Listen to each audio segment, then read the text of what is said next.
বিসমিল্লাহির রহমানির রহিম। আসসালামু আলাইকুম। আশা করি আলহামদুলিল্লাহ আপনারা অনেক ভালো আছেন। আমি আলহামদুলিল্লাহ অনেক ভালো আছি। সো অনেকের মনে একটা প্রশ্ন যে ভাই আমি এইচএসসি পরীক্ষার যে 2 বছর ছিল ইন্টার লাইফে শর্ট সিলেবাসে পড়ছি, যেখানে আমাদের সায়েন্সে ফিজিক্সে তরঙ্গ চ্যাপ্টার ছিল না। আমি যদি ম্যাথের কথা বলি পারমুটেশন কম্বিনেশন এই চ্যাপ্টারগুলো ছিল না, বা অনেক চ্যাপ্টারই আমাদের ছিল না। সো এখন অ্যাডমিশনে কি আমাদের এই চ্যাপ্টারগুলো থেকে কোনো প্রশ্ন আসে কিনা, বা অ্যাডমিশনে কি আসলে ফুল সিলেবাস নাকি? দেখেন এই বিষয়টা আসলে এইভাবে দেওয়াটা একটা বোকামো যে হ্যাঁ আসে বা আসে না, এই জিনিসটা বলা যায় না। দেখেন এটা সম্পূর্ণ নির্ভর করে স্যারদের উপরে। ঠিক আছে, আমি যদি পিবিএস এর কথা বলি অর্থাৎ এইচএসসি 24 ব্যাচের কথা বলি, এই বছর দেখা গেছে ফিজিক্সে থেকে একটা প্রশ্ন আসছে, ম্যাথ থেকে আসে নাই, কেমিস্ট্রি থেকে আসছে, বায়োলজি থেকে আসে নাই। এরকম করে বিগত 3-4 বছরে দেখা যায় যে প্রত্যেক বছরই ঢাকা ইউনিভার্সিটিতে 60টা এমসিকিউ হয়।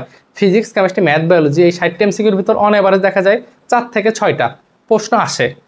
কোনোবার দেখা যায় ফিজিক্স থেকে 2টা প্রশ্ন আসছে, বা একটা আসছে, বা ম্যাথ থেকে 3টা প্রশ্ন আসছে। তো এই টাইপের হয়ে থাকে। তো এখন ভাই আপনার কি করণীয়? যদি ভাইয়া শর্ট সিলেবাস আপনি পড়াশোনা করছেন, এখন আপনার ফুল সিলেবাস আসতেছে, সো ভাই আমি তো এখন জিনিসটা পড়ি নাই, এখন আমার কি করণীয়, এই জিনিসটা মাথায় আসতে পারে। সো একটা জিনিস মনে রাখবেন বা মনে রাখার চেষ্টা করবেন যে আপনি যেখানেই কোচিং করতেছেন বা যেখানেই কোচিং করবেন সেখানে কিন্তু আসলে শর্ট সিলেবাসের যে অধ্যায়গুলো আছে এই জিনিসগুলো আপনাদের পড়াবে।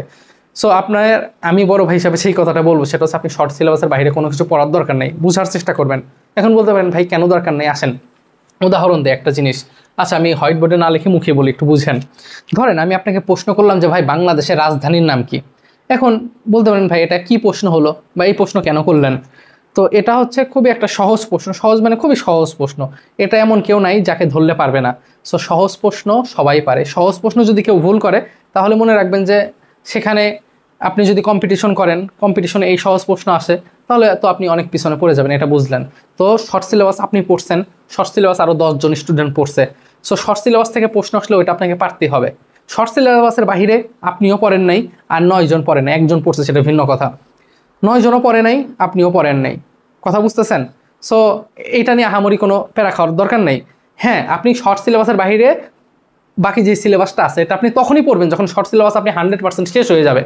আপনি যখন মনে করবেন যে হ্যাঁ ভাই আমার তো সবই শেষ, আমি ইনশাল্লাহ পারবো, তখন আমি আপনাকে বলবো যে হ্যাঁ, তখন আপনি যেই চ্যাপ্টারগুলো আপনি এইচএসসিতে পড়েন নাই সেই চ্যাপ্টারগুলোর যে কনসেপ্টগুলো আছে সেই জিনিসগুলো এখন আপনি পড়তে পারেন। তারপর আপনি এইচএসসিতে পড়েন না, এখন আপনি কিভাবে পড়বেন?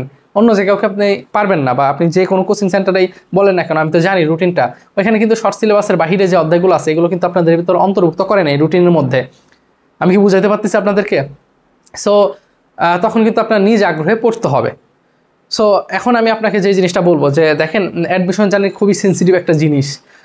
সো এখানে আসলে অনেকে মনে করে যে আমি তো পইরা ছিঁড়ে ফেলবো, এই করবো, হ্যান ত্যান আগডুম বাগডুম অনেক কথাই, কিন্তু দিন শেষে দেখা যায় কোথাও চান্স হয় না। এটার প্রধান কারণ যে বেশি পাকনামো করা যাবে না ভাই। অ্যাডমিশন খুবই সেন্সিটিভ, এখানে আপনাকে কিন্তু কম্পিটিশন করে টিকে থাকতে হবে, এবং কম্পিটিশন করে টিকে থাকতে গেলে কিন্তু আপনার একটু ব্রেন খাটাইতে হবে খুব ভালোভাবে, কথা বুঝতে পারছেন?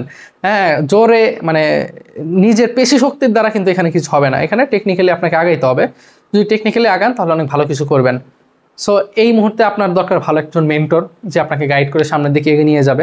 এবং আপনি যদি একজন সায়েন্সের স্টুডেন্ট হয়ে থাকেন, সো আমার সঙ্গে ঢাকা ইউনিভার্সিটি এবং গুচ্ছের ভালো একটা প্রিপারেশন আপনি নিতে পারবেন। সেটা আপনারা স্ক্রিনে দেখতে পাচ্ছেন ইনশাল্লাহ, যে এটা হচ্ছে আমাদের একটা কোর্স যেখানে ফিজিক্স কেমিস্ট্রি ম্যাথ করানো হবে। কোর্স ফি অনলি 1299 টাকা। সো দেখেন আপনি ঢাকা ইউনিভার্সিটি বলেন বা গুচ্ছ বলেন, যেখানেই বলেন এখন আপনার হাতে ক্যালকুলেশন উইদাউট ক্যালকুলেটর পরীক্ষা দিতে হবে, আপনাকে শর্টকাট ট্রিক জানতে হবে। সো এই জিনিসগুলো আমরা এই কোর্সে শেখাই। সো এটা হচ্ছে আমার নাম্বার 01752250809, এটা আমার হোয়াটসঅ্যাপ নাম্বার, আপনারা আমার সঙ্গে যোগাযোগ করতে পারেন। এছাড়াও কমেন্টে ডিসক্রিপশনে আমাদের টেলিগ্রাম ফেসবুক পেজ আছে, এইগুলোতে অবশ্যই কানেক্টেড থাকবেন, বিকজ অফ অনেক ধরনের ইনফরমেশন সেখানে দেওয়া হয়। সো আমি আবার বলতেছি যে আপনার শর্ট সিলেবাসের বাইরে ইনশাল্লাহ কোনো কিছু পড়ার দরকার নেই। কারণটা কি? কারণ হচ্ছে যে শর্ট সিলেবাস থেকে প্রশ্ন ম্যাক্সিমাম এসে থাকে, এবং প্রত্যেকটা ভার্সিটিতেই শর্ট সিলেবাসের বাইরে থেকে কিছু কিছু প্রশ্ন আসে, সেগুলো আপনার স্কিপ করেন, সমস্যা নেই। দেখেন আপনাকে যে 100তে 100 পাইতে হবে এমন কিছু না, কথা বুঝতে পারছেন? কেউ যদি 100তে 100 পায় তাহলে সেটা অস্বাভাবিক, স্বাভাবিক কোনো ঘটনা না।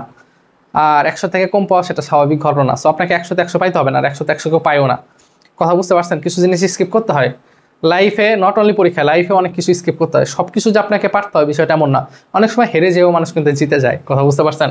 সো অ্যাডমিশন মৌসুমে আমি আপনাদের সঙ্গে থাকবো ইনশাল্লাহ, আমার সঙ্গে কানেক্টেড থাকবেন। অনুরোধ থাকবে চ্যানেলটা সাবস্ক্রাইব করে রাখা, এবং আমরা প্রতিনিয়ত ভিডিও আপলোড করবো ইনশাল্লাহ আপনাদের, এবং ক্লাসও আসবে। সো দেখা হবে যারা আমাদের কোর্সে ভর্তি হবেন। আমি নাম্বারটা আবার বলি 01752250809, এটা আমার হোয়াটসঅ্যাপ, আমার সঙ্গে যোগাযোগ করতে পারেন। আশা করি ক্লাসগুলো ভালো লাগবে ইনশাল্লাহ। এছাড়াও আমাদের একটা এক্সাম ব্যাচ আছে, ঠিক আছে, এই এক্সাম বেসে আমরা প্রত্যেকটা অধ্যায় ভিত্তিক এক্সাম নিয়ে থাকি, ফিজিক্স কেমিস্ট্রি ম্যাথ বায়োলজি প্রত্যেকটা অধ্যায় ভিত্তিক এক্সাম। সো আপনি একটা অধ্যায় যখন নিজে পড়বেন, পড়া শেষে আপনি এক্সামটা যখন খুশি তখন দিতে পারবেন, তাহলে আপনি যাচাই করতে পারবেন, নেগেটিভ মার্কিং থাকবে, টাইমার থাকবে, সো আপনি নিজেকে আসলে যাচাই করতে পারবেন। সো এই ছিল কথা, দেখা হবে ইনশাল্লাহ অন্য কোনো একটা ভিডিওতে। আসসালামু আলাইকুম।